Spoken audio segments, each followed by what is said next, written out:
Good morning and welcome to For Fanasy's Sake, the Quad City's first and only fantasy football show. I am distracted by my cat who is trying to knock over my water. I am joined by Chris and DJ. All right, boys, it is week 16, championship week. There are no rules. It's just chaos today. So what do you want to talk about? How come you didn't have nicknames for people, Doug? I'm disappointed. Yeah, I was really disappointed too, but I was just going to let it go. I'm Chris Kringle. He's DJ the Elf. Come on, it's that easy, Doug. Because we're past Christmas, but we're not to New Year's yet, and New Year's really doesn't have like anything. I'm the ball drop. DJ's the New Year's baby. We got it. It's that easy, Doug. Come on.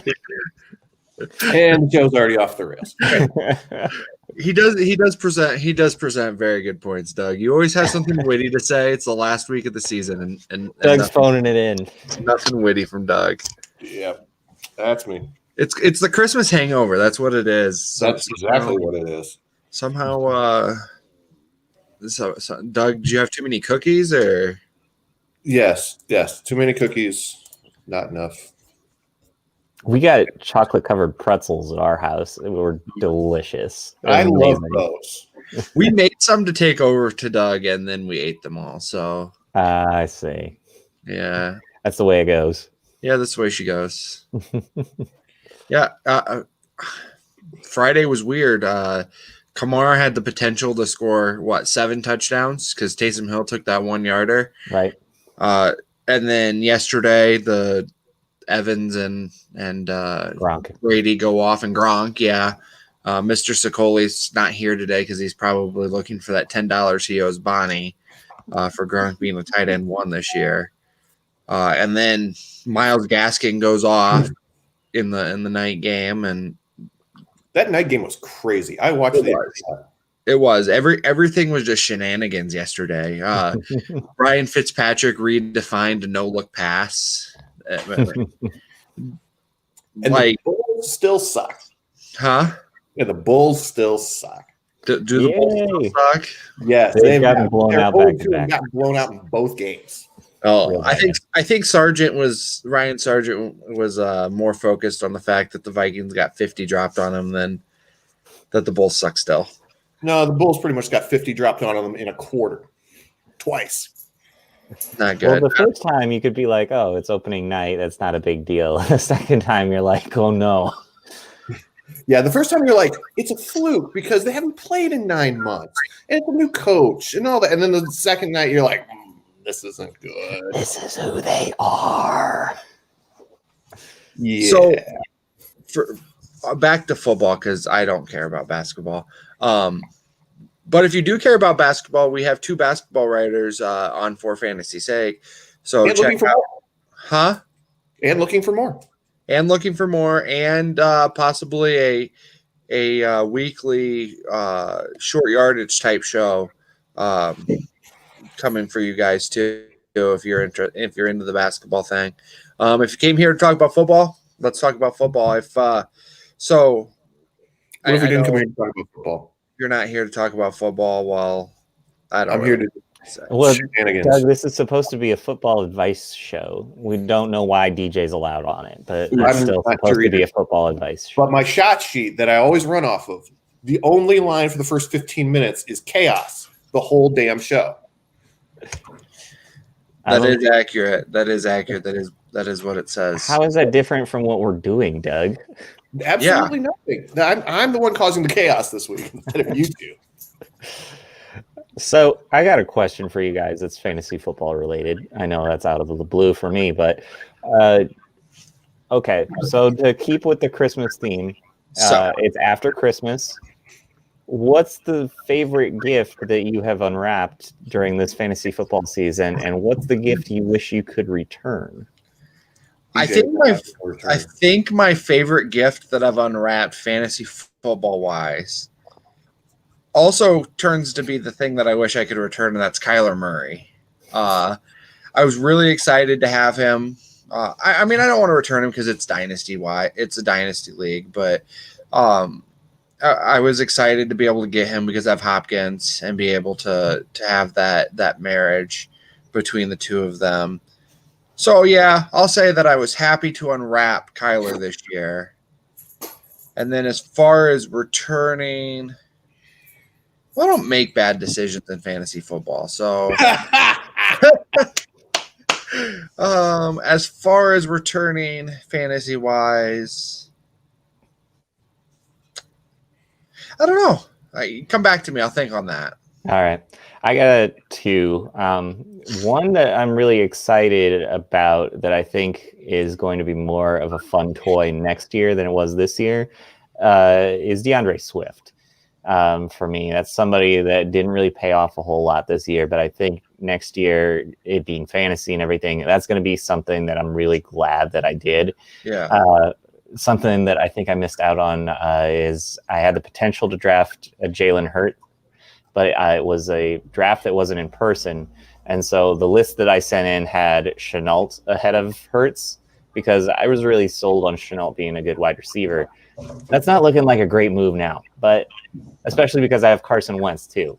So, yeah, that was a double whammy there to see him do so well and already get off to a good career start. But you never know what next year will bring at this point. But I think that's something that I'm definitely going to want to take back there.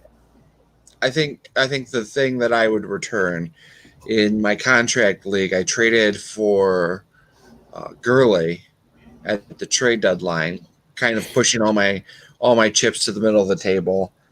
Traded for Big Ben and Todd Gurley to kind of in a 2-quarterback league to push me over the top. And Big Ben just has that horrendous game last week. I think I finished like 6 or 7 points away from winning last week and getting into the championship. Obviously, Gurley hasn't been part of my lineup in quite a few weeks.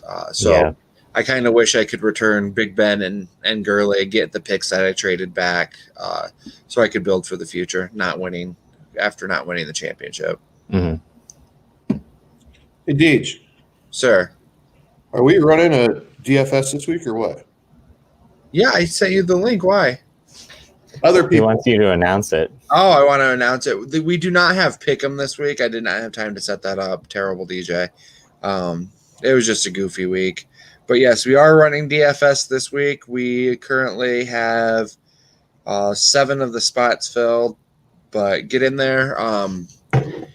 Obviously, top 5. Hopefully, we get enough people in there. But top 5 are guaranteed a entry into the end of the season raffle, which will commence. What'd I say? Huh? When? Well, that'll commence on Wednesday. So we'll have when we're not having a show. I will be here Wednesday. In your basement? To give away something to somebody, one of our viewers will win something on Sunday. Sunday? Or Wednesday. Wednesday. Shut up, Doug. I will be here. Stop saying days at DJ. He can't take more than one day at his mind. I'm the expert of this. My youngest daughter gets confused very easily if you just keep talking back at her and talking over her. She will forget what she's talking about. So I love to play this game. Yes. I will be here Wednesday to give something away to a follower or a Facebook, one of our people, our viewers or listeners. I guess people don't have to watch. But so DraftKings top 5 get an entry. Unless obviously like one of us finishes in the top 5, then the remainder of the top 5. And then we actually have 7 scheduled trivia questions for today, though each of those would get an entry into the end of the season raffle. Plus, I might have a few tricks up my sleeve today to give away some more stuff. So you're wearing short sleeves. Yeah, DJ's a magician. I see remote. Here's my remote. I can stick that up my sleeve. See? Now you don't know it's there. Yeah, that's the hillbilly trick right there. Yeah. People in the 50s put their cigarettes up in there. Yeah. So I might have a couple tricks up my sleeve this week to give away a few more raffle entries, and so stay tuned to the Facebook page. Our Facebook page kind of blew up last night on the news that that Derek Willis of Rock Island has gotten called up to the Browns from their practice squad, so he'll play today, likely. No, he won't. Okay, he'll They play. don't have wide receivers, Doug. They need to play somebody who's a body. Yeah. Deej, Sir. I'm willing to make a bet. All right, what are we doing? Well, let's put the Derek Willis stat line. What do you want to bet? I'll let you set terms. Let me think about it, and then you'll get back to me at the end of the show. I'll get back. You're in You charge. just got to run some numbers, Doug, and get back to you. I mean, it actually is in our rapid fire, so I will think on that a little bit. Wait, but yeah, okay, no. wait, Facebook, I want to preview look. Where's he at? He's not in our rapid. Oh, there he is. yeah, number 3. Okay. But like I said, way under. Facebook page blew up. We had 7,867 people reached on this one post because we had 69 shares of our post. So people really got out there and shared our content yesterday, and I'm excited about what we've been able to do this fantasy football season. We're closing in on 930 Facebook likes, which I mean I think Doug shared to Nate and I a couple weeks ago. We were at 600 likes a year ago, so we were able to get things off the ground this week or this year, and so I'm pretty happy with where we've gotten.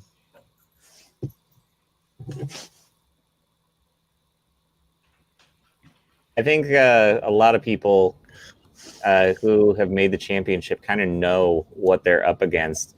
Is this the worst week to have a championship because the games are so strung out, or do you guys like it that way? I wish week 16 was kind of like week 17 and then the final day of MLB where everything just started at the same exact time. I know it doesn't matter to the NFL that we have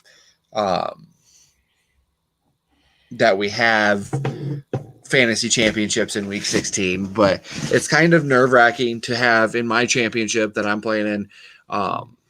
We both had 3 guys already go, and then everybody pretty much at noon.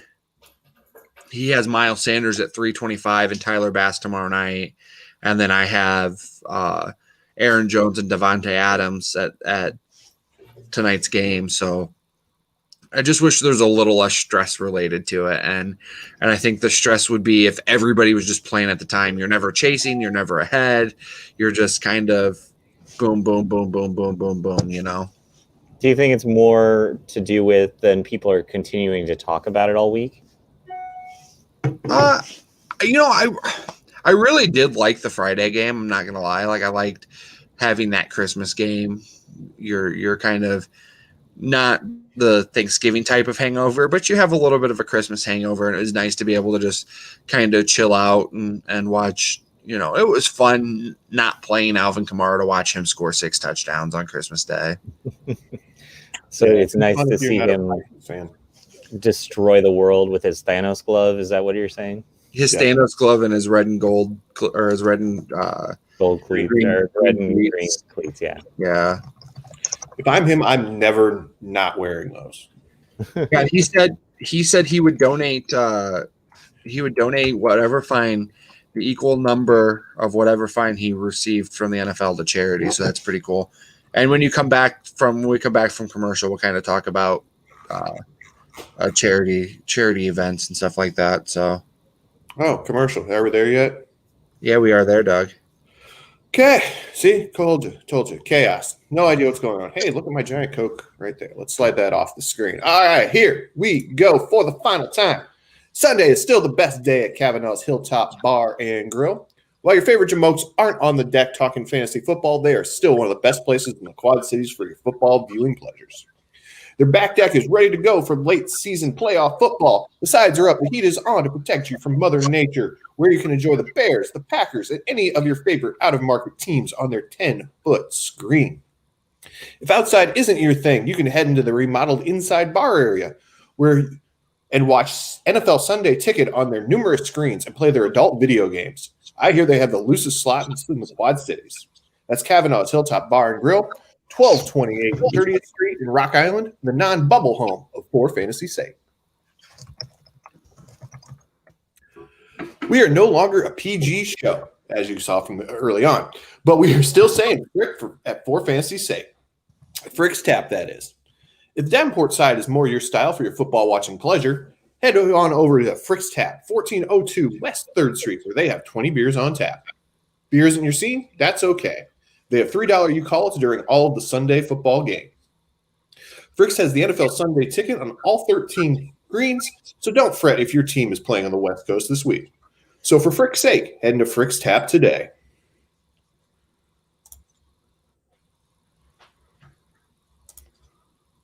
Now I'm lonely. Hi, Doug. Now I'm hearing voices. Which is worse? I'm already the crazy one, so probably the loneliness. Ah. So I wanted to before we got too far into the rabbit hole, I know that Kamara, we talked about how he would donate to charity, and we've kind of encouraged Chris first encouraged, and then I'm on top of that now too.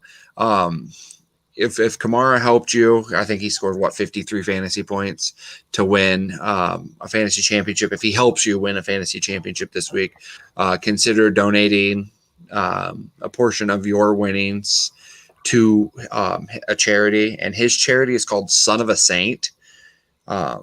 You can find the link on his Twitter. We will also, at the end of the week, I'll post. So at the end of tonight, so sometime tomorrow, I will post a list When?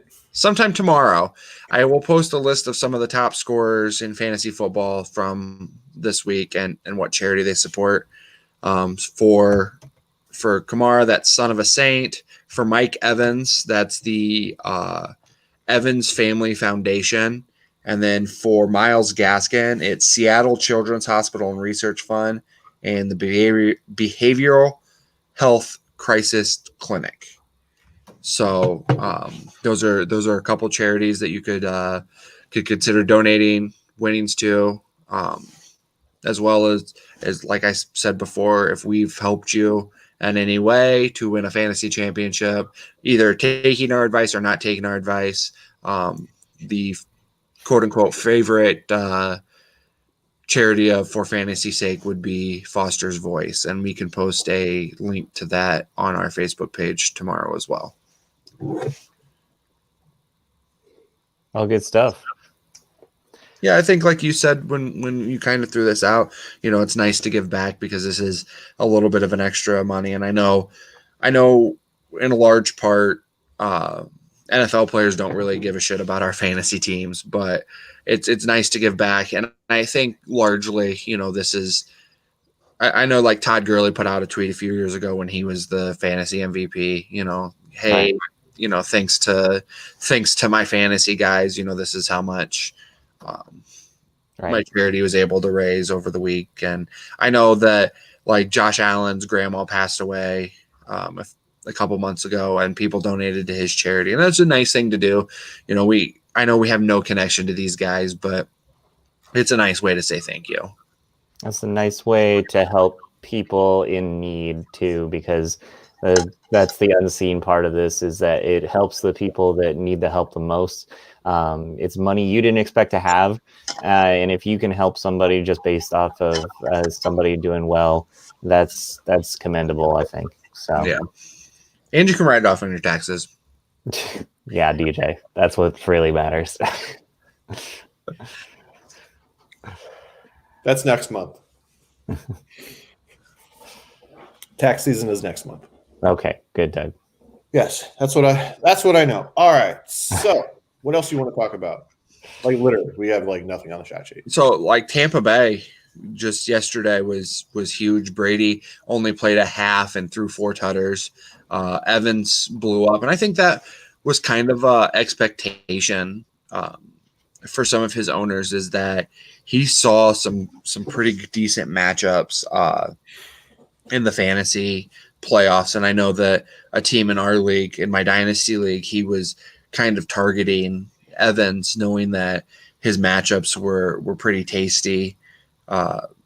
Weeks 14, 15, and 16, and he really did pay off this week. 40.1 fantasy points in PPR, 10 catches, 181 yards, and 2 touchdowns. And so, I mean, he struggled against Minnesota in week 14, only 3 catches for 56 yards, but his week of last week, 6 catches for 110 yards, 17 points.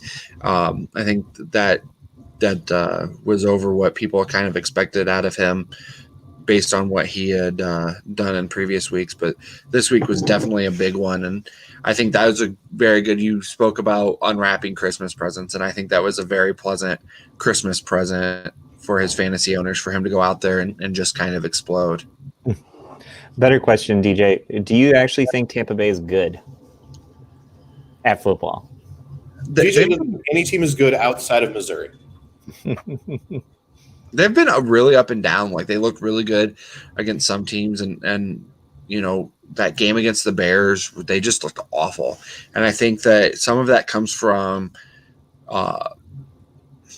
what Brady does, kind of plays into, because they don't really do much in the run game. I know that Fournette's kind of been able to score in the last few weeks, but they don't do much in the run game, and Brady just has to be able to find guys. And it was funny because they kind of mentioned this a little bit on last night's game about what open is in the NFL. And I think open for Mike Evans and Chris Godwin are very different what open looks like when you're throwing to guys like Julian Edelman. And I think that you just have to be able to throw the ball up there to those guys. And I think that sometimes this season you've seen Brady try to like guide the ball in and try to do some things that just don't work when you don't have to do that. You know what I mean? Like, Evans and Godwin can go make catches. Julian Edelman, you kind of had to throw the ball in the right place. And I think that Brady was too concerned with that. And that's where a lot of those batted balls and tips and interceptions were coming from for him. Do you think he's kind of learned what open is by the end of the season now? Do you think he has a better understanding of that? And that's why they're blowing up? Yeah, I think he has a better understanding of what open looks like for like Mike Evans and Chris Godwin. And because it does look different than what open looks like for Julian Edelman. And Evans can make his catch radius is so much bigger, and as is Godwin's, and I think that he's kind of understood that a lot more.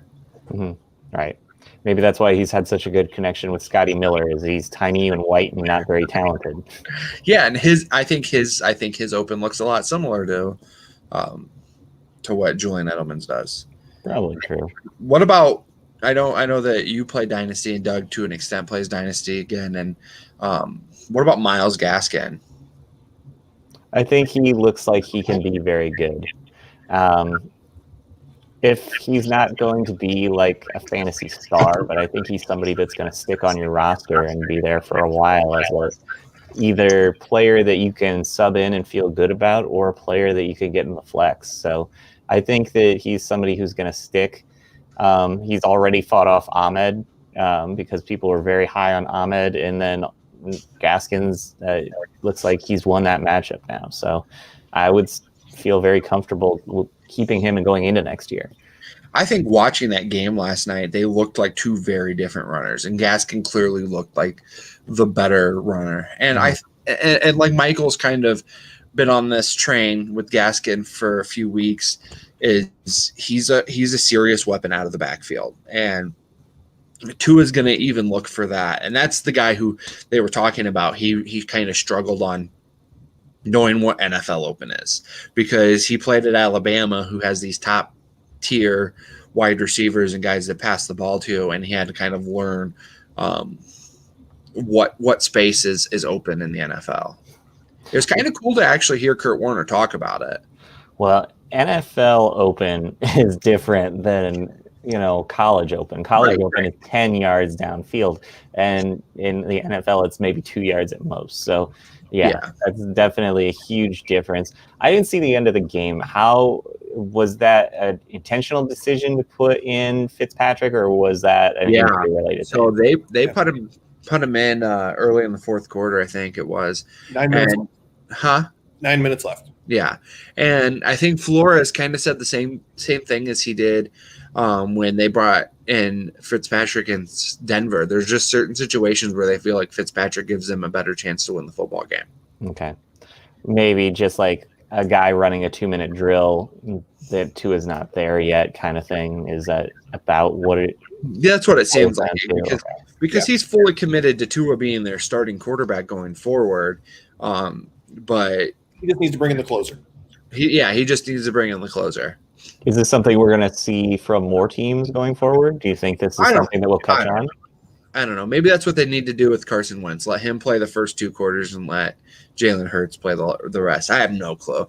I think it's – I don't know. Tua seems like a really good teammate and really supportive, but that could also just be, hey, I'm a rookie. I kind of have to accept my place, and we're winning, and I think that – but he went through this before, with in college with Jalen Hurts. So – it's just a kind of a goofy situation. You just hope it doesn't ruin the maturation of Tua, because Flores isn't Bill Belichick or Andy Reid or Pete Carroll, a guy where you say, "Oh yeah, he really knows, right, what he's doing and everything like that."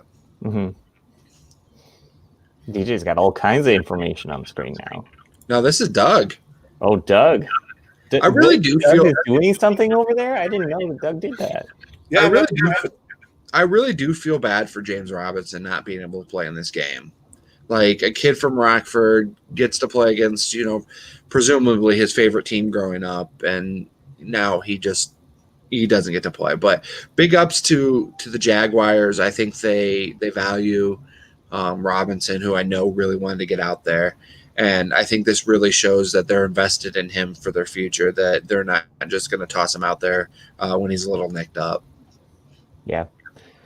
Especially in a meaningless game for them. Yeah, that might be it's not meaningless for them, because if they win, they're screwed. Yeah. Every reason not to win.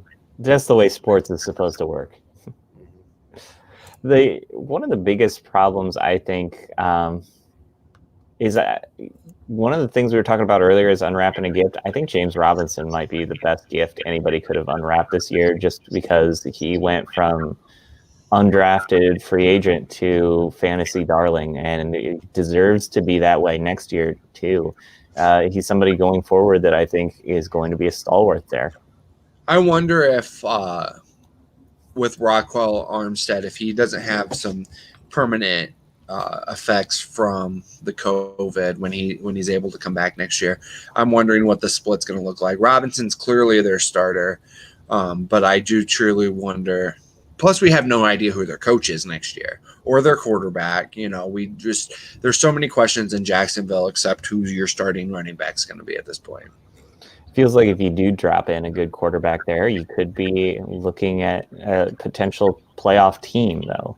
So, I mean, you have to rebuild that defense too, because they tore that defense apart. Yeah, but they still have Mack in there. He's still pretty good. Or Miles Jack, I'm sorry. Yeah. So he's a great player. That defense is more of trying to get big hits than they are actually tackling anybody. So if they tighten that up a little bit, I think that team's going to be very good. Yeah, it's not a bad secondary either. They're just been hurt the entire year. So. And they had that top corner in the league run away because that team is garbage. Yeah. I'll be interested to see who Gardner Minshew is the backup quarterback for next year. Oh, he'll probably be the backup quarterback in Jacksonville next year as Mitch Trubisky guides the Jacksonville Jaguars to the playoffs. All right, Dougie, take us back to commercial.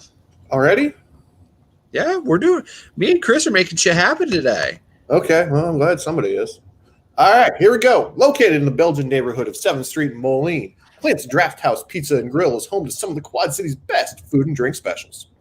On Sundays, there's no better place to be. Clint's is serving up 75-cent wings and $4 Bloody Marys all day. And your favorite team playing in those out-of-market games? You'll never miss a second of the action on one of their 10 screens with NFL Sunday Ticket.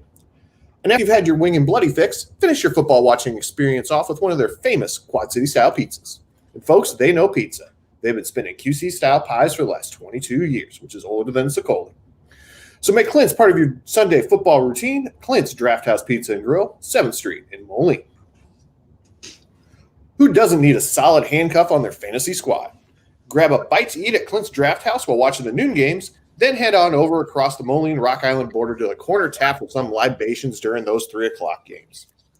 Every Sunday is fun day at the corner with $3 tall boys, Bloody Marys, Jack Daniels, and $2 PBR drafts. Head to the corner tap, 4018 14th Avenue, Rock Island, and get into the end zone. Rock River Fitness, located at 3416 Black Hawk Road in Rock Island, offers a wide variety of classes, starting as low as $8 per class and just $10 for specialty classes. With classes that offer different yoga, Zumba, cardio, fusion, and strength training, Rock River Fitness has a little something for everyone and at a crazy affordable rate. Find them on the Facebook, on the MindBody app, or visit their website, rockriverfitness.com, and start planning your next fitness class. Rock River Fitness, where fitness is fun.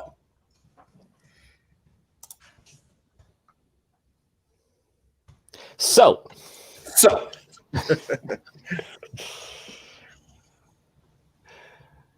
I need to find a kicker for this league.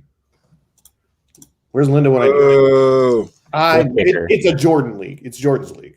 Oh, so that's the real kicker. That's the real kicker. I said in the contract league, if Jordan wins, he has to only play kickers next year. If I would have won, I couldn't play anybody from Kansas City. But I got what's funny is in the other semifinal, Doug, one of the guys was a Vikings fan too. So it could have been an all Vikings lineup and somebody would have had to just play kickers. Nice. The unfortunate thing for Jordan in the contract league is he went up against Tom Brady and Mike Evans. Ooh. So, and he had Dalvin Cook who didn't do much. So it's kind of a long battle. He's down after, so he's played Dalvin and Mike Gesicki combined for 26.9, and he's played against Brady, Fournette, Mike Evans, TJ Hawkinson, and Ryan Suckup, who combined for 106. Ouch. So he's in an 80-point hole. So Ryan Tannehill, David Montgomery, Stephon Diggs in 80 points versus Russ, Deshaun Watson, Crowder, AJ Brown, Calvin Ridley, and Young Hoku. So he has a shot. It's not over. Yeah, Young Hoku goes off. Did we give up when the Germans bombed Pearl Harbor? No. Exactly. No. Doug, you kind of unintentionally threw out a good little trivia question here. So who is the receiver who has 93 rushing yards for the Jaguars? Is that first person to answer that question gets an entry into the raffle. So don't answer the question, Chris. Somebody else can look that shit up. Okay. So somebody underneath me, because that's where the comments go on the Facebook feed. You answer the question right, we'll throw it up on here. Doug, do you know the answer? No, I actually don't. Well, Doug, you need to find the answer so we know if it's correct. Okay. I saw a good one yesterday. So listen to this. Josh Rosen's Twitter banner is him on the Dolphins. Yeah. His bio says he's a Buccaneer. He's suiting up for the 49ers. This is yesterday. And he's facing the Cardinals, who drafted him 10th overall in just 2.5 years. Well, if you look at his avatar, it's him at the draft too. So he's literally separating himself. It was too bad. Yeah, your guys' boy from Iowa, Beathard, kind of went off. He's fine. He's not more than that. I don't think I've ever thought he was anything special. It's good that he's been in the league this long, really. And he had some, I think, not bad issues, but he had some personal turmoil with his family or something really bad happened. Yeah, he had I think a brother pass away. Yeah. So, it's good for him to be just have this kind of career, to be a quarterback from Iowa and to stick this long in the NFL is something. Doug, is it Chenault? I don't know. I'm still looking. Okay. That would have been my guess too. So speaking of Iowa, I'm gonna take a short rant here. Okay, here we go. No. Chris is gonna walk away, and because everybody knows where this is going. I don't know how anybody can look at what Travis Kelce has done this year, and by any means, one, think that George Kittle is the best tight end in the league, and two, think it's anywhere close. And that's not even where my anger came from yesterday regarding Twitter. It comes from the fact that people think that Darren Waller's even in the conversation whatsoever. Travis Kelce has the potential to lead the entire freaking league in receiving yards, okay? The dude is legitimately the best tight end in the league, and he may at one point become the second or third best tight end to ever play the game. And nobody ever – and there's still so much doubt every year he's been in this league. Oh, Gronk's better. Oh, Kittle's better. It's not true. Travis Kelce's the best tight end in the NFL. Waller had the best 3 weeks the tight ends ever had in league history. Okay. I'm just saying, you said he wasn't even deserving. It's not close. Travis Kelce's having the best 6 years that any tight ends had in. Well, Waller hasn't been in the league 6 years now, has he? It's pretty close. Is it? Yeah, because he was a wide receiver for the Ravens before he was a tight end for the Raiders. I didn't know that. Yeah, I drafted him in the Dynasty League because I thought he'd be good, and he was a Madden cheat code because he had 99 speed and you could play him at tight end. Nice. It is Chenault, by the way. It is Chenault. See. So, Mr. Mark, congratulations. Nice job, Mark. Mr. Mark, I don't want to try his last name. That's why he called him Mr. Mark, DJ. Don't call attention to it. This is a great comment by Mr. Mark. Kelce's the Trout argument. He's consistent, but people find him boring. No, the bad argument that you hear when it comes to Trout is the fact that people are like, he's never won anything and his team doesn't go to the playoffs. Like he has any control over that whatsoever. Darren Waller was drafted in 2015, so this is his 6th season. So fine, let's let him have 6 seasons at tight end and see what he does, DJ. Okay. All right. I know you can confidently say that Kelce's going to be better, but to discount what Waller is doing is silly. Oh, you just keep tightening that bottle. Just keep tightening it. Don't worry. We're all good. Hey, Mark, I am curious because I'm assuming you're still here. You did say you don't agree, though. You don't agree with the argument that Kelce's boring, or you don't agree with my argument that he's the best in the league? I am curious, and I'm not going to get angry like I was angry before.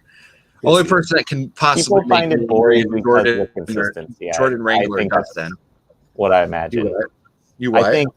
I think he's saying that people find him boring because of his consistency. Yeah. Which, because he's not blowing up every other week, makes him less of a, I don't know, I guess unknown. But I don't know. I think people know what Kelce is. I think the problem that you're having, DJ, is those other tight ends had more of a legacy to them. You're talking about people saying that Gronk was better than Kelce. That's probably because Gronk had been so good for so long. Now it's kind of Kelce's time to rise, but his team is so dynamic that it gets discounted because of his team being so special. So he's fading into the background only because it's all of that team is so spectacular that it's causing him to lose traction that way. You think that makes sense? Yeah, no, that makes sense. Yeah. That makes sense. Yeah, just saying everybody's really, really good on my team. That's fine with me. Yeah. No, I'm not going to argue with you that my team is great. Yeah. Doug, how's your team doing? Depends on which team you're asking about. Oh, this team? Yeah, that Bears team.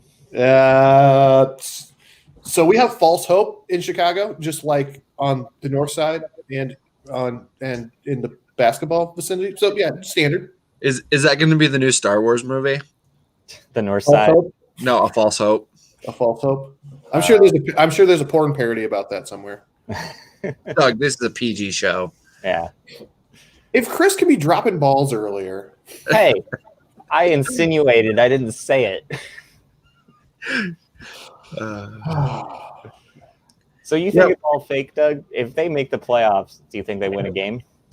No. If they make the playoffs, they're going to get smacked by. It's the Saints, right now. Well, They're gonna if they would get in, they're getting as the 7th seed, barring So it'd be 2 against 7, which would probably be the Saints, right?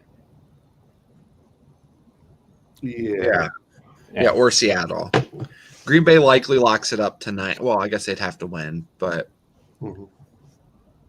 what's changed from the Bears' defense, Doug? Because they don't look like they want to stop anybody lately. Is it just losing 2 corners that have really hurt them this much? That, and I think we're seeing the full Pagano effect now, where he's just not aggressive. He wants to lay back and play zone, and the way that front seven's built is to go get the quarterback and play downhill. And Pagano's like, nah, let's just let them come to us and play bend but don't break, which is not the way that team's built. Watching that San Francisco game yesterday, I was all, hey, I want that guy as my next head coach, which won't happen. But you think Nagy saved his job?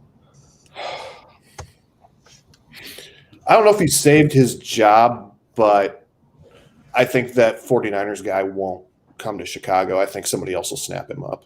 I think he's headed for Detroit. But I was thinking yesterday he seemed like a perfect fit for Chicago, because I watched them make a big 4th down stop and he ran out and chest bumped his linebacker, and that seemed like a Joe Madden thing. And you Chicago people love Joe Madden, so yeah, it's true.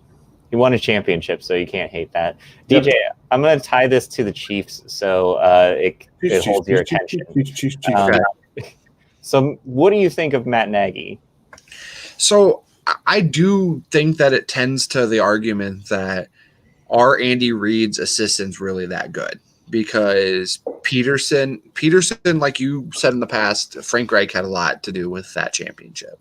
And Nagy got to the playoffs on a historically great defense. And so I'm kind of wondering how good Andy Reid assistants are. And then this morning I get a Shefty bomb, and apparently like 2 of the leading candidates to get head coaching jobs are Eric Bieniemy and Mike Kafka. So the Chiefs could need a new offensive coordinator and new quarterbacks coach next year. And it just kind of blows my mind the way that Nagy and Peterson are doing that people are that interested in continuing to hire Andy Reid assistants. I think Nagy is a great head coach. I think he's a terrible play caller. And I think we've seen that from what the offense has done the last few weeks, is once they turned the play sheet over to Bill Lazor, the Bears laid that egg against the Vikings on Monday night.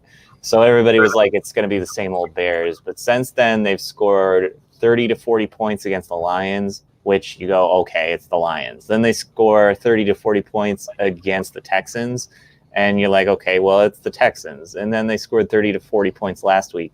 So now it's actually a trend. It's not just they're scoring these points against bums. It's actually a trend here. And I think Bill Lazor is probably going to get himself a real job out of it too. So with Nagy, he called some plays a few years ago. The last year he was OC in Kansas City, and the Chiefs went on like a 4-game losing streak, dropping games to the Giants, the Jets, the Bills, and the Cowboys, who all were not very good at that point in time. And then Reid took back the play calling. They finished the season, I think, 3-0 or 4-0. And then for whatever reason, back to Nagy in the playoffs. Back to Nagy, I think they scored 16 points against Tennessee and lost. And I mean, some of that can be lended to the fact that Kelsey got cheap shotted in the second quarter and got a concussion and left for the game, and that kind of ruins your play calling. But I don't know what the Bears really saw out of him as a play caller to say, oh yeah, this is the guy we need, and we're going to let him call the plays too. We're not going to hire a great-minded offensive coordinator, to kind of protect him. So I am kind of curious what the Bears saw in that, and what they do going forward. Well, this year was supposed to be the backlash to that, because not only did they have Nagy, but they also have Bill Lazor, who was supposed to be a great offensive mind, and Mark DiFilippo, who was another guy who was a hot coaching candidate for a while there. And so those are three really good offensive minds, and this offense has looked like trash all year. So to have them come out the last few weeks after Nagy gives up the play calling, really, I think it tells you a lot about Nagy. But I think Nagy, he's retained control of this team when it could have gotten out of control fast. Yeah. And they could have stopped playing for him. The Packers game, I think, was a signal that this team could have given up and just played out the stretch. But he got them back. And that, I think, shows you how good a head coach he actually is. He may not be a very good play caller, and I think that's his biggest knock. I think, it would need a couple of balls to drop for this to happen. Nagy would have to no longer be the coach, and I don't think that the Bears are willing to pay 2 head coaches. But so if I think that you could potentially, if Nagy got fired and then the guy here got fired, I could see him going to be the new coach for the Jets and giving him a chance to be a head coach and putting his system with the quarterback of his choosing. So I would be really interested to see if the Bears fired Nagy, if Jacksonville or the Jets gave him a chance to install his offense with the quarterback of his choosing. I think the frustrating part about when Nagy was calling plays too was people were essentially saying, run the ball more. And Nagy never did that. And the problem was that once they started running the ball, they would throw it away the minute they got behind. Yeah. And with Laser, you've actually seen the running game establish itself and be helpful. You've also seen the Bears realize the fact that they don't have the offensive line to block up the things that they want to do and start using Mitch Trubisky's ability to roll out and use his speed to his advantage. That was another thing that fans were super frustrated about. And the fact that he needed some time to just like move around in the pocket and get him on the move. And that helps him a great deal, is to be that quarterback who can move around and see the field better. Because when he moves, he's a different quarterback. When he's a backyard quarterback, just running around, not thinking, that's great. When he's under Nagy, he's having to think about X, Y, and Z, and that breaks his dumb little brain. All right, Doug, take us to the commercial. Dang. All right. Here we go. Durham Remodeling has been serving the Quad Cities area since 1973. With nearly 50 years of excellence on their track record, you'll see why it's so easy to trust their experts when it comes to all your home improvement projects. Durham Remodeling's work is 100% guaranteed, so you can rest assured that you're getting the best service around. Call 309-786-6715 for all your roofing, siding, flooring, windows, and painting needs. That's Durham Remodeling, 309-786-6715.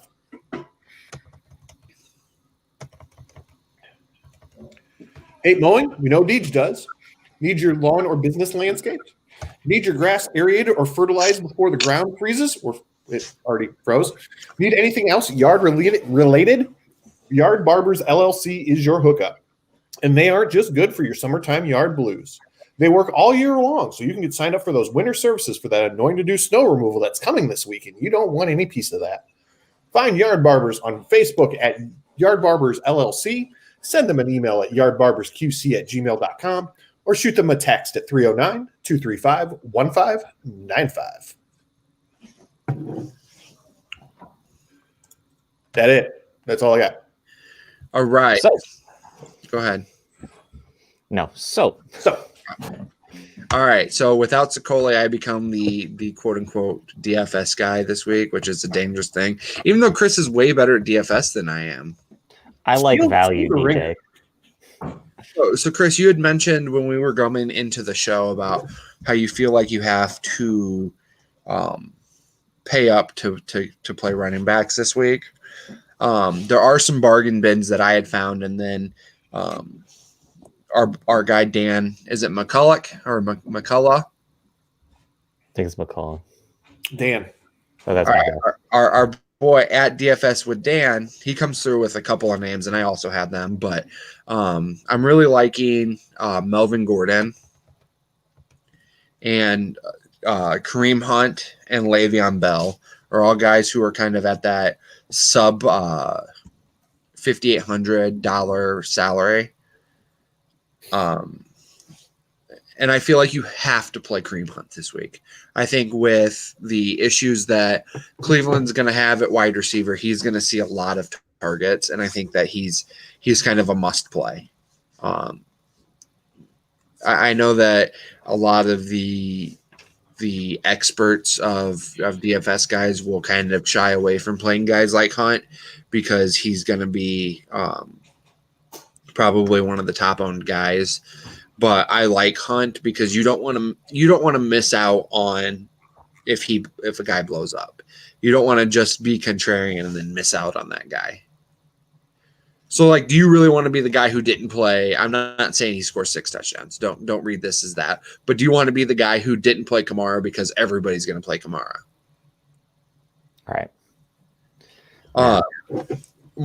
And going on the Hunt thing, my guy who I have, if you can find a way salary wise, I think you really want to get Nick Chubb in your lineup for the same reasonings as Kareem Hunt. The active wide receivers for the Browns have 0 career touchdowns.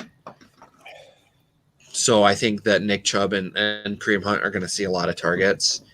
I think my dark horse play this week, he's been struggling in past weeks, but I think it's Doug's boy, Tyler Lockett. I think that you're going to see a lot of Jalen Ramsey versus DK Metcalf. So I think with where Lockett's at price wise, he's a very good dark horse play, and I think he'd be a contrarian play too. So if you're starting guys like Kareem Hunt, who are going to be highly owned, Tyler Lockett could be a contrarian play, a guy who a lot of people who won't play him, and if he blows up, you're getting those good points. Dan also had Gio Bernard and Darrell Henderson as his cheap plays for running backs, and then his receivers are T. Higgins, Jamison Crowder, Darrell Mooney, Charles Sims, and Marvin Hall. Sicoli also liked Cam Sims this week, so I think that's a solid play. Is it Cam Sims or Charles Sims? Because you said them both. I think it's Cam Sims. Sorry. Charles Sims is the guy that Chris refused to trade me way back in the 4th and long days. It's true. Really? It's because he was supposed to be the next Matt Forte, and he was not. He was not. Chris, you could have made so much bank off me. Hey, the fact that somebody smart like Doug wanted him made me think, oh, I've got something really good here. Dan's tight end plays are Hayden Hurst, Zach Ertz, and Gerald Everett, all low salary guys. It's kind of crazy that we're now talking about Rams low salary guys. I think that my low salary tight end, who I think is an interesting play, is Tyler Eifert. The Bears haven't been great against the tight end, and so I think that Eifert could find his way into the end zone and win some people some cashola. No, he's been good this year, especially around the end zone, so that makes a lot of sense. And then Dan's defense play is the Washington football team at 3,000. I think you have to play the Bears DST. I think that this is setting up a way that they're going to pressure Mike Glenn, and Mike Glenn's going to throw him a couple footballs, and I wouldn't be surprised to see like a guy like Eddie Jackson pick one off and take it to the house. And then I know that anybody who's watched this in the past with DFS, they know I'm big into stacking players. Oh, my other low salary must play guy is Austin Hooper. I think that if you want to pay up to go Kelsey at tight end or maybe Mark Andrews, Hooper could be a good flex option. If you throw Hooper in your tight end slot, you are setting up for some solid other positions by saving money at tight end. Again, with the wide receiver issues in Cleveland, could set up well for Hooper to catch some passes down the field. But speaking on stacks, I think that my 2 favorite stacks come from the same game. I think that the Atlanta Kansas City game will be a high-scoring football game. Shocking. So my favorite, Shocker. Real shocker, DJ. My favorite stack from that game would be Mahomes, Le'Veon Bell, and Travis Kelce. What? Travis Kelce. My favorite stack from that game is Mahomes and Kelce. No, I said Le'Veon Bell and Travis Kelce. Bell again is going to be low salary, but I think he will be high owned. So I do have him in all three of my different lineups. I think with my Kelce Bell lineup, I am not bringing it back with anybody from Atlanta, but my Atlanta stack, I like Matt Ryan, Calvin Ridley, and Hayden Hurst. I think that's a solid stack that could score some points, and then I would bring that back with Lev Bell. I think another interesting stack could be Lamar Jackson and Marquise Brown, but I think Marquise Brown will see some all of his coverage will come from James Bradbury, who has been super good for the Giants this year. So Marquise Brown could have a very boom or bust game. Don't make fun of him. He says don't make fun of him, and then he cuts himself out of the show. I know. It's a wonderful move. The quality of the show just went up significantly. All right. Do you want to go to commercial? Go for it, Doug. While he gets done with his technical times. Okay. All right. Here we go. Football season is just underway. And if you spend Sundays, actually, football season is just ending. And if you spend Sundays watching football anywhere but Vance Pizza Pub and Grill, you've been doing it wrong. Vance Pizza Pub and Grill, 3333 North Harrison Street in Davenport, is the best place to catch all of your favorite games, and there's still time to make it part of your Sunday routine. Start your meal off with their famous McGuire's Original Nachos or Bready Nuggets, then ask about one of their original QC-style pizzas, or be your own quarterback and call an audible and create your own. The Vance crew will make sure the ball hits pay dirt every time. Vance Pizza Pub and Grill, 3333 North Harrison Street in Davenport. Come get served. Located in the Belgian neighborhood of 7th Street in Moline, Clint's Drafthouse Pizza and Grill is home to some of the Quad City's best food and drink specials. On Sundays, there's no better place to be. Clint's is serving up 75-cent wings and $4 Bloody Marys all day. And your favorite team playing in those out-of-market games, you'll never miss a second of the action on one of their 10 screens with NFL Sunday Ticket.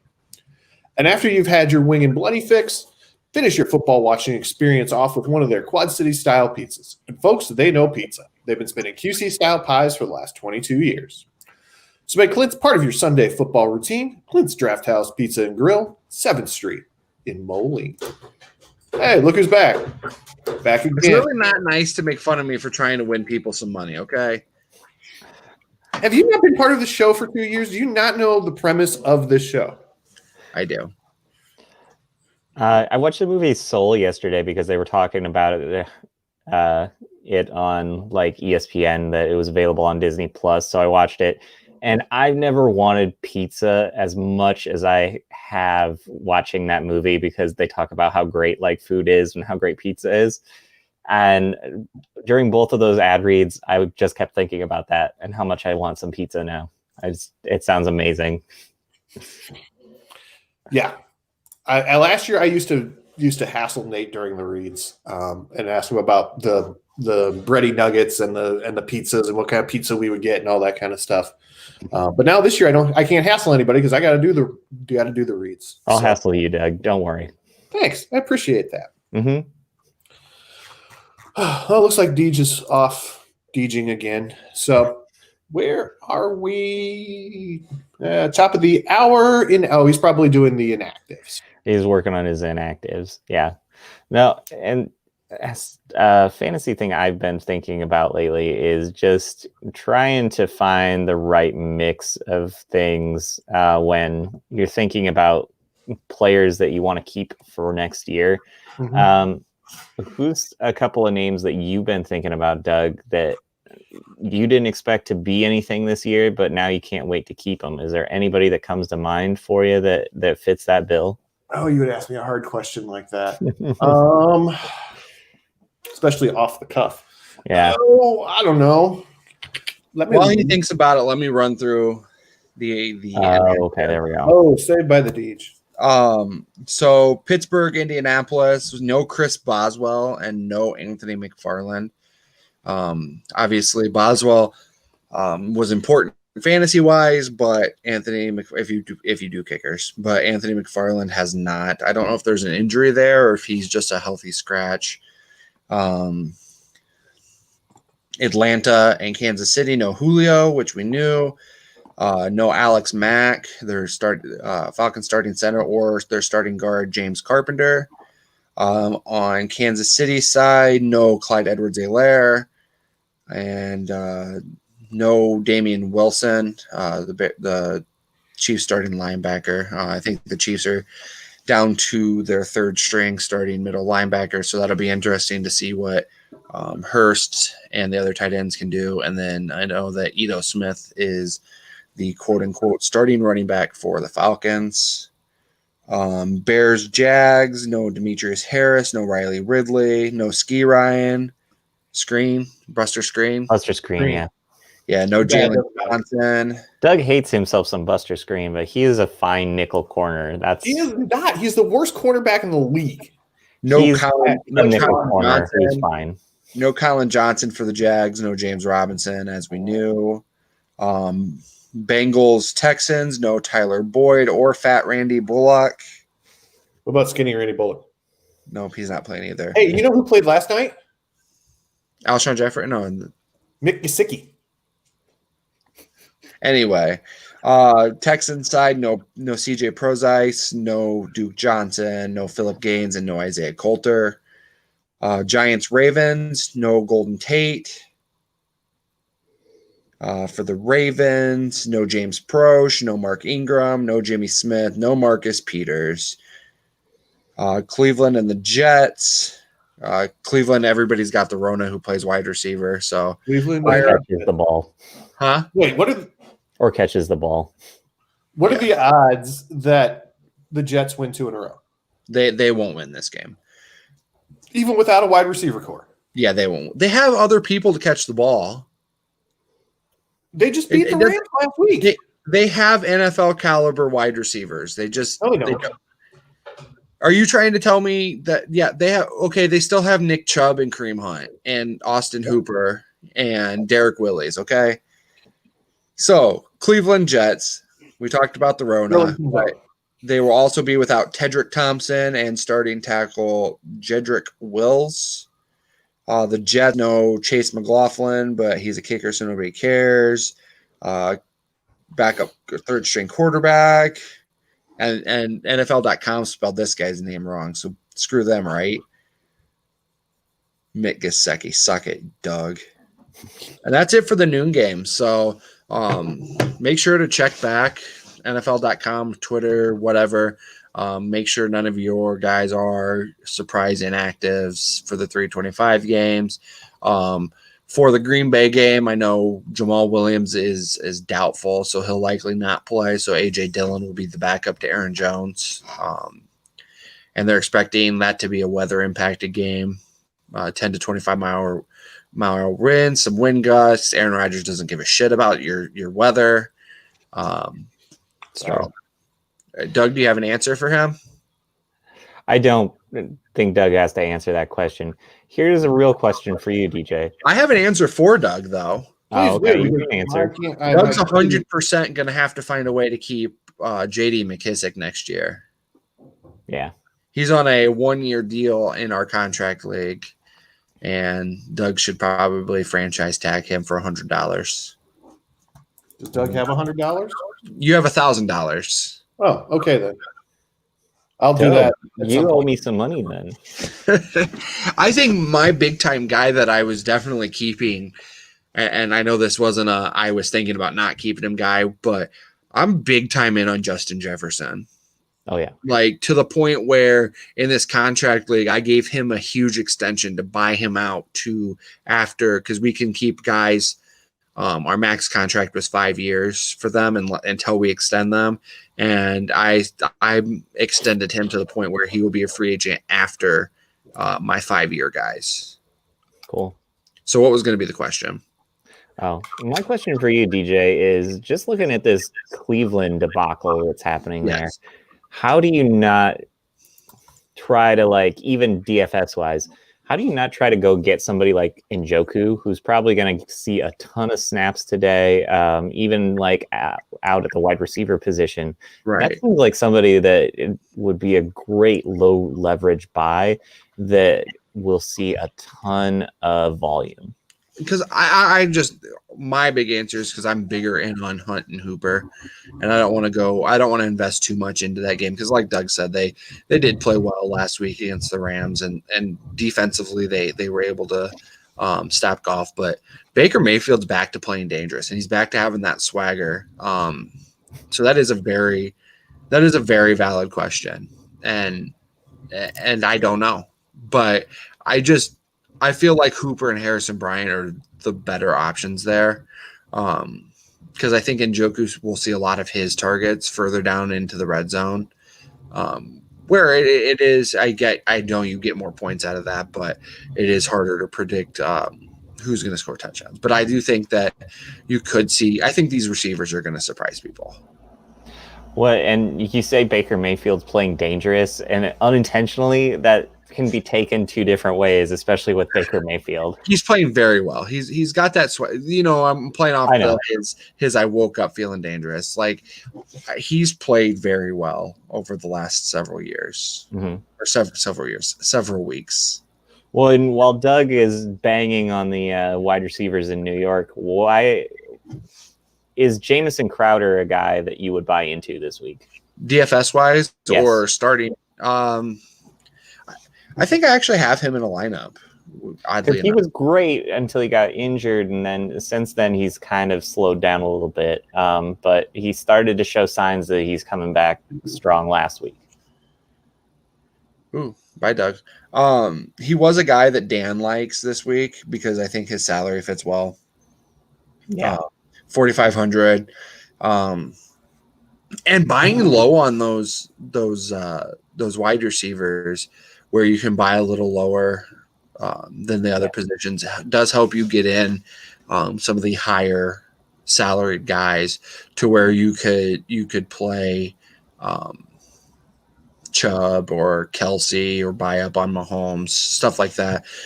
But when I think of Crowder, I think about the $500 less where Mooney is, or $1,200 less for Cam Sims or Marvin Hall, who's at 3,000. I think Chad Hansen also had a big week last week, and he's way down there too. I keep wanting to call them stubs. My MLB The Show is kind of haunting me here, but it's stuck in your brain. That's okay. It is. Marvin Hall's a guy who's had some success in the NFL too, who's going to be suiting up for Cleveland, and he, like I said, he's only at 3K. Mr. Mark likes him too. So that's been my only pause with Crowder, is I like some other guys who are a little cheaper. Okay. I think so. Full disclosure, I have 4 different lineups, and my receivers are Higgins, Mooney, and Tim Patrick in one. So I went 3 very buy lows, but because I didn't do Mahomes, Kelsey, and I have Fant in my flex. And then I went Jalen Guyton, Deontay Johnson, and Curtis Samuel. And then Robbie Anderson, Tyler Lockett, and Calvin Ridley. So I think if you did go 2 of those buy low guys, that does set you up to grab a top end like a Tyreek or Calvin Ridley, somebody like that. Why are you buying into Mooney? He's looked good with Trubisky at quarterback. He's kind of been what I think we all expected Anthony Miller to be. Yeah, I get that. The only warning sign I have there is that the volume isn't very high. He has to make the most of every catch that he gets. That's the only thing that I worry about with him. I will say if anybody's on the Illinois side of the Quad Cities and is into being a degenerate, DraftKings has a very good sports book, and I was just goofing around because they always set Patrick Mahomes' rushing prop really low. And he's a guy who he reminds me a lot of McNabb, to where he always looks down the field, but if there's a running lane, he kind of takes it. And it's at 16.5. And I was willing to hammer that. But when I was talking to my dad about it, he's like, out of curiosity, he's like, what do they have Trubisky at?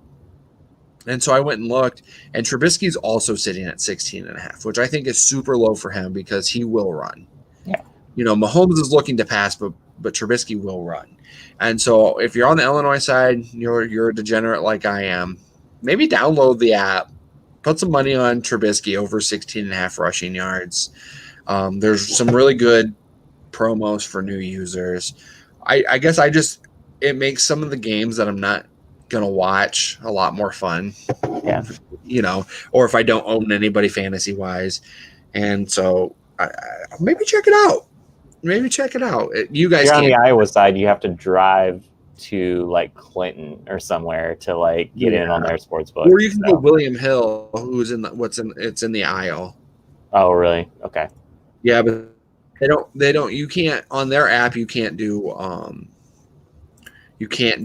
prop bets. Oh, really? So, yeah, they don't have I player think to prop. do prop bets, you got to go to Clinton in Iowa. Yeah, so. You can do the William Hill. You can do props in William Hill, but you actually have to go to the casino to place those. Yeah, I don't want to go anywhere. I can't. Well, I ain't going to a casino. That's for sure. That sounds like trouble. It does sound trouble. Pick the wrong day to quit drinking. All right, Dougie, we got a big last segment, so you want to take us to commercial? Yes, now that my computer's back, not fighting me. Actually, it was my dock. But anyway, neither here nor there. Here we go. We're no longer a PG show, but we're still saying frick and for fantasy's sake. Frick's Tap, that is. If the Davenport side is more your style for your football watching pleasure, head into Frick's Tap, 1402 West 3rd Street, where they have 20 beers on tap. Beer isn't your scene? That's okay. They have $3 you call it during all of the Sunday football games. Frick's has the NFL Sunday ticket on all 13 of their TV screens, so don't fret if your team is playing on the West Coast this week. So for Frick's sake, head into Frick's Tap today.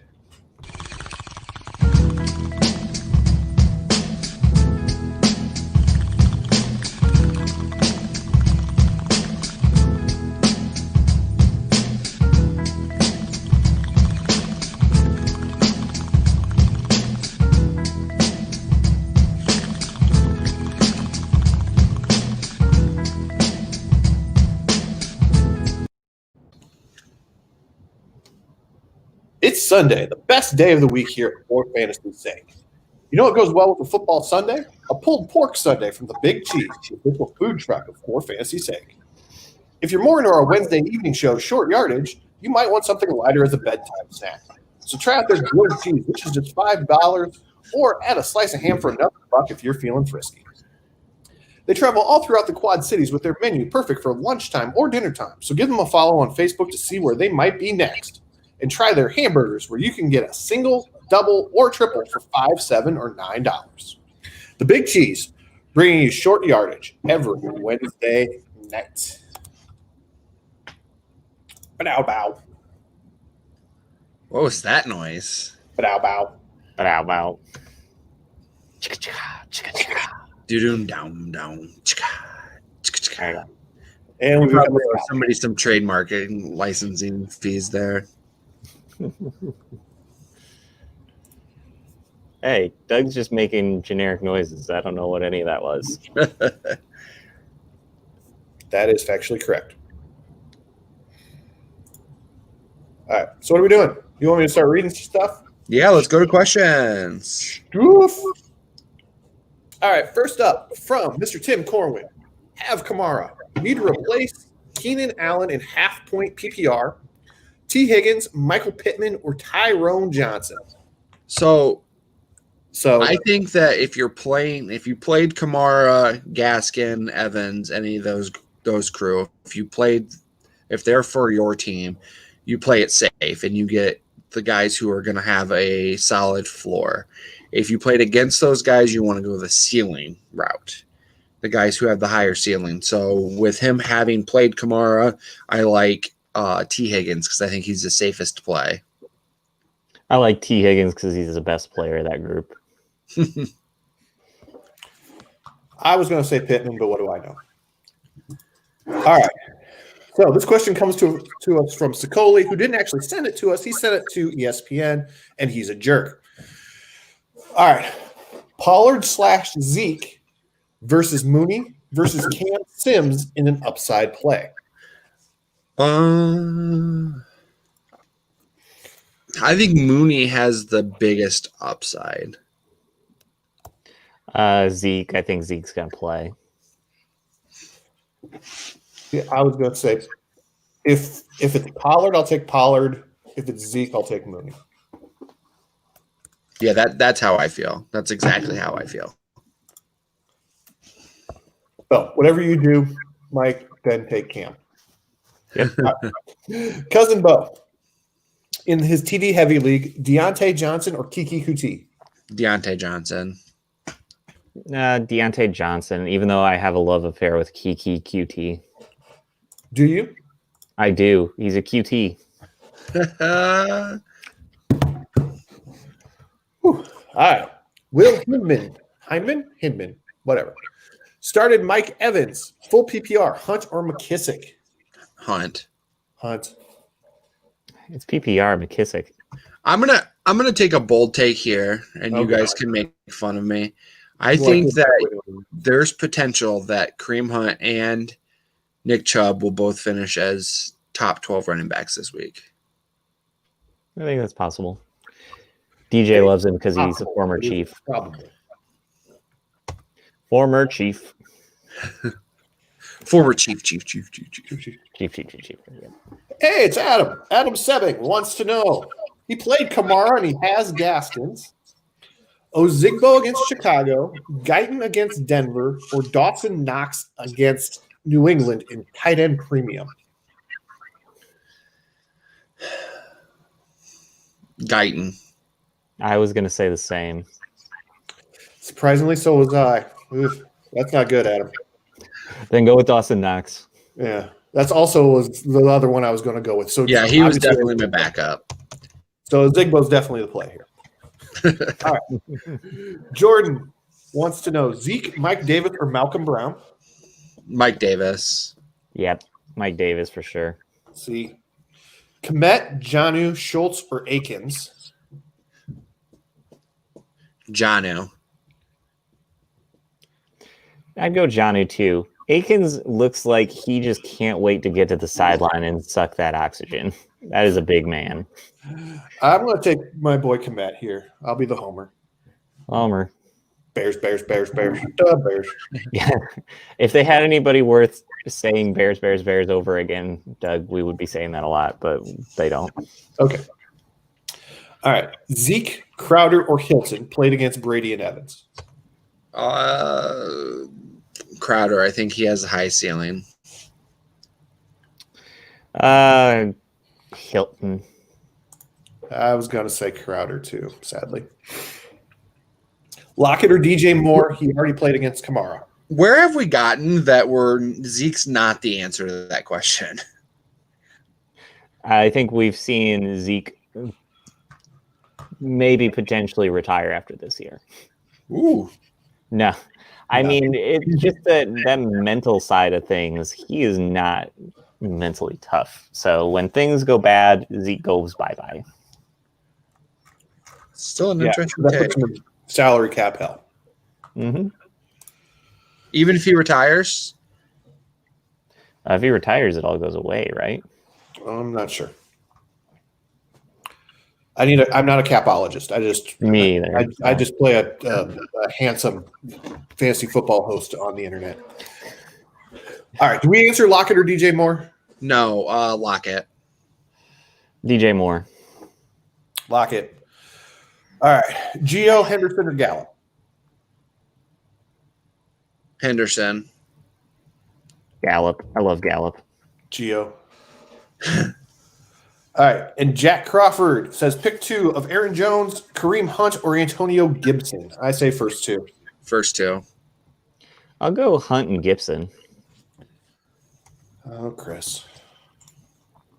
All right. Rapid fires. Wait, before we do, okay, we'll handle the betting when we get to line item number 3. More catches, Calvin Ridley or Travis Kelce? Kelce. Duh. Ridley. I really think that we're playing into the situation, like not enough to where I wouldn't play him if I owned him, but I think Tyreek Hill might be limited in this game. He suffered a hammy injury last week against the Saints, and he was limited in practice all week, and he is questionable. And I think that if they get up big against Atlanta, they might rest him. Could be. Especially because they can win without him. I was actually kind of surprised he wasn't inactive for this game because they can win without him. They can win without him, but they can't win without Kelce. Got it. That is correct. All right. Just checking. All right. Over under 35 combined fantasy football points for Chubb and Hunt. I'll take the over. I'll take the over.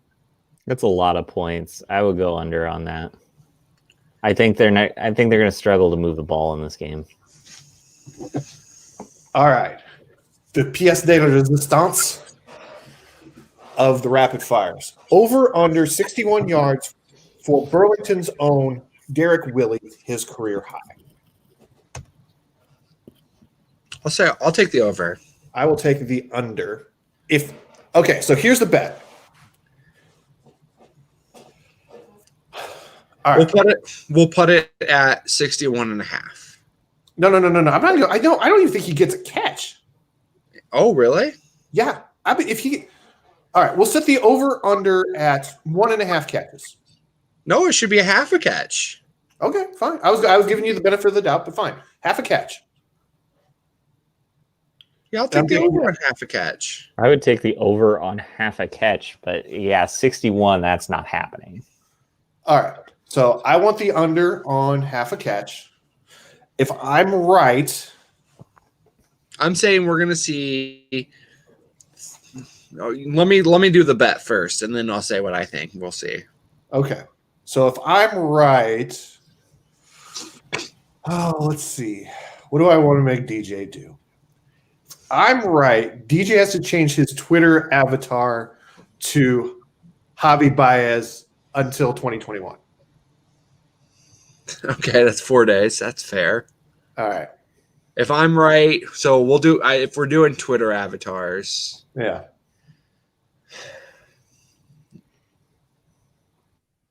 I mean, Kelce would be the obvious choice. I wondered how long it took him to get to that name. To the obvious name. All right, so Kelce. So right. One catch for Derek Willis. And you know what? How about this? Catch for Derek Willis, you change your Twitter avatar to Derek Willis. Okay, that makes sense. Yeah. Okay. Yeah. So I think I'm sitting between 8 fantasy points for him today. I've already established what I think is going to happen. That's fair. Yeah. All right. Now, question number 2. Will the Jets win this game?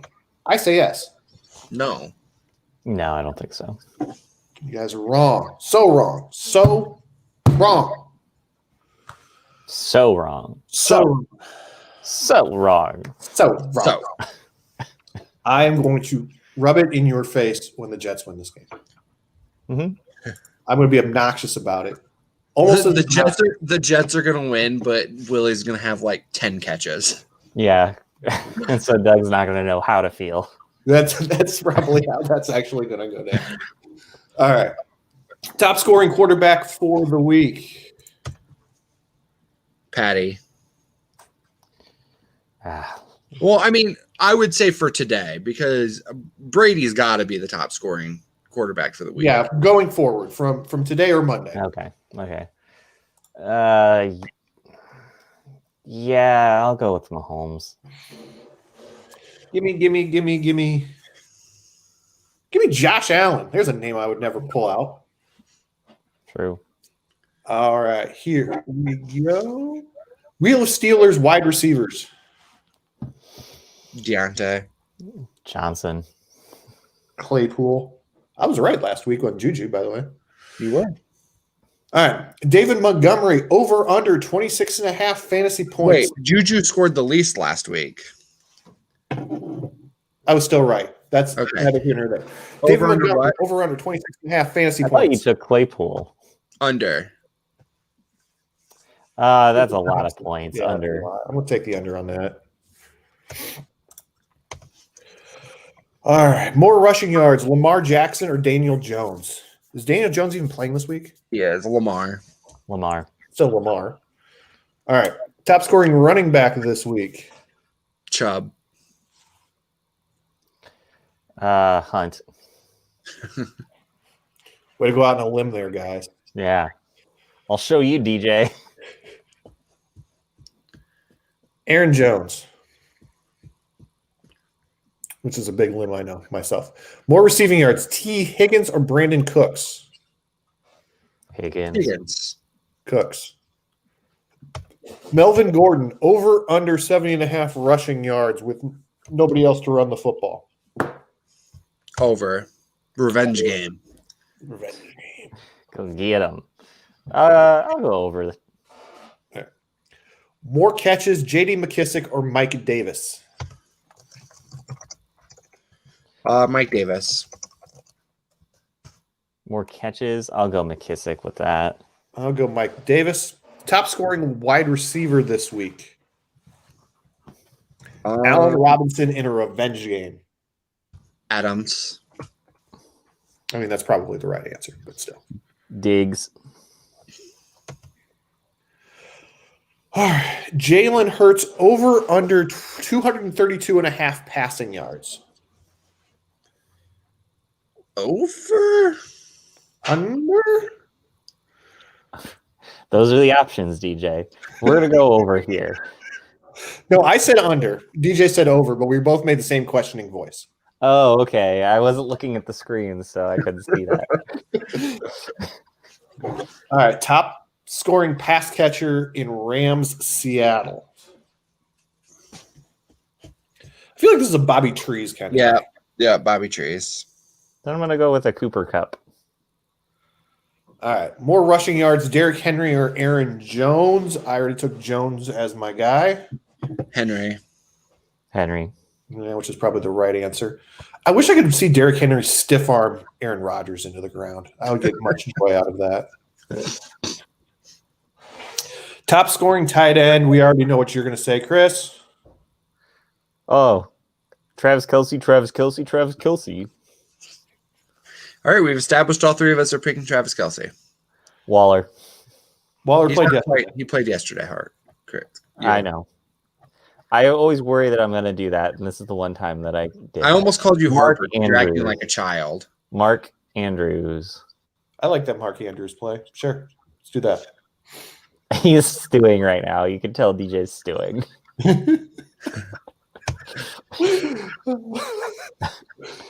More rushing yards, Josh Allen or Cam Newton? Josh Allen. Yeah, Allen. Yeah, Allen. Quad City, you just did this. All right, Quad City represent. Except that Willie's isn't from the Quad Cities. He's from Burlington. He graduated Rock Island High School. He went to Burlington. He graduated Rock Island High School. Well, Clinton's not in the Quad Cities either. Ask the question. What's more, David Johnson touchdowns or Derek Willie's catches? And that's DJ touchdowns. Yep. I'll go Willie's catches then. All right. How was Wonder Woman? Didn't watch. Oh. What do you think, Doug? I think I have 1,000 words on my site, nerddomonline.wordpress.com, if you would like to go read my opinion on that. All right, describe it in one. Describe it in one word. Describe it in one word. One word. See, the marketing terms all say hopeful, but I didn't buy hopeful. I would say I can't do it in one word. I can do it in a sentence. One word. One sentence. Thanks, guys. One sentence comprising of one word. pretty good. Not as good as the original. Not as heavy as you would expect. Doug, you're not setting my sights very high here. So you wouldn't say Wonder Woman's your answer for the next question. I don't know. What's the next question? What's your favorite Christmas present this year? No, I would not say that was not it. My wife got me a desk. Nice. Yeah, I didn't know you got something to sleep on now, Chris. Yeah. Under. I hide under the desk. You hide under the desk, yeah. Oh, I got a tortilla press. Yeah, that was pretty total good. The tortilla. Yeah, that's pretty good. Yeah.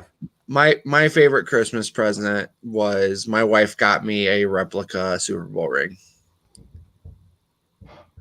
Chiefs. I mean,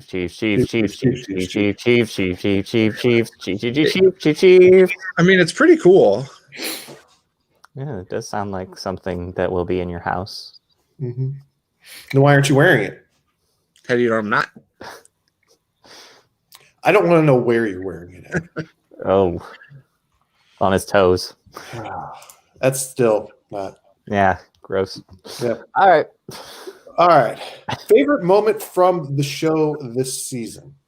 When Chris said he was the ball drop. When Chris pointed out and then I completely broke my ability to speak. Broke his ability to transition from one sentence to the next. I'm impressed. I'm impressed that Doug successfully said Lucis slots for 16 weeks. That was amazing, Doug. I appreciate you for doing that because I worried about that every time I heard it.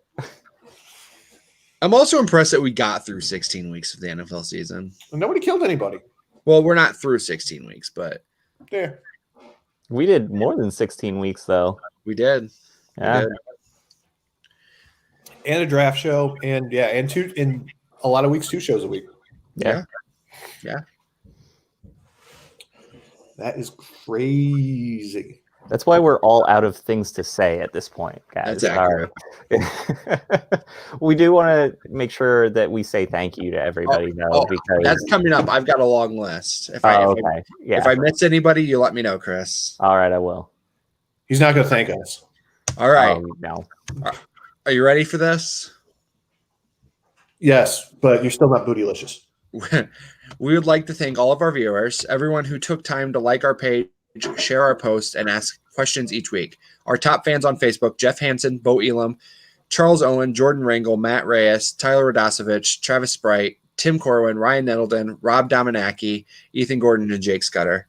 Carl Durham and Durham Modeling, BK Kluger and Clint Drafthouse in the Corner Tap, Tim Kavanaugh and Kavanaugh's Hilltop Bar and Grill, Shane Achenbach, Geo Tate, and Rock River Fitness, Adam Reed and Vance Pizza, Pub and Grill, Michael Slider and QC Custom Tees, Tyler Radosevich and Yard Barbers, Colin Ammerman and The Big Cheese, Yabba Dabba's House of Glass, Adrian Warren and Frick's Tap, our team: Michael Sicoli, Brendan Sampson, Bonnie Robinson, Linda Godfrey, Andrew McKay, Dan McCulloch, Sam Odiemi,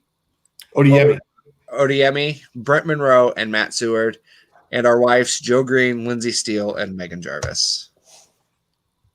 That was a good one at the end there. We got to think points, DJ. Got to think wives. Yeah. Because otherwise, you're going to have to share space underneath that desk. I don't know if I got enough room for all 3 of us. Well, I'm already in the basement. This is she's not throwing me out of the house, but she just keeps me in the basement.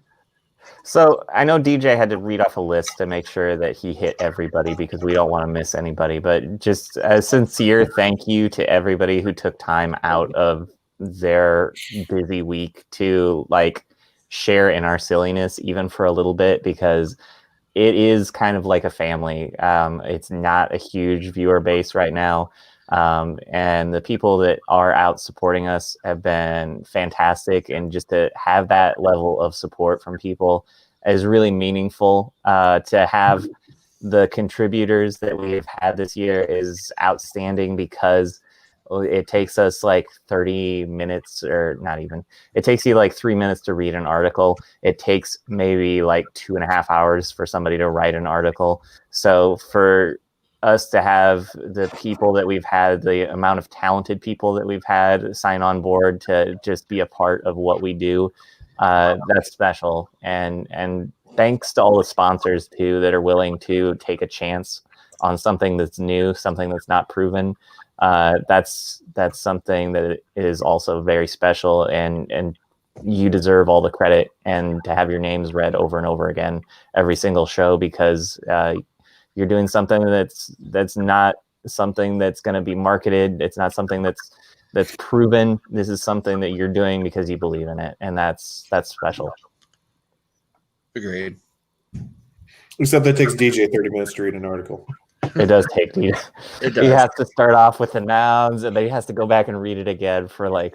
Well, and then if you mention anything Chiefs, I have to say Chiefs. Chief.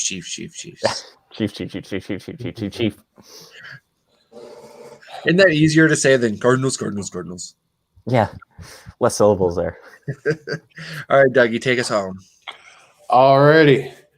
Again, for everybody, we do appreciate everyone who has participated this year, everybody who watches, everybody who sends in questions. We want to thank you very much. Our wives for keeping us in the basement.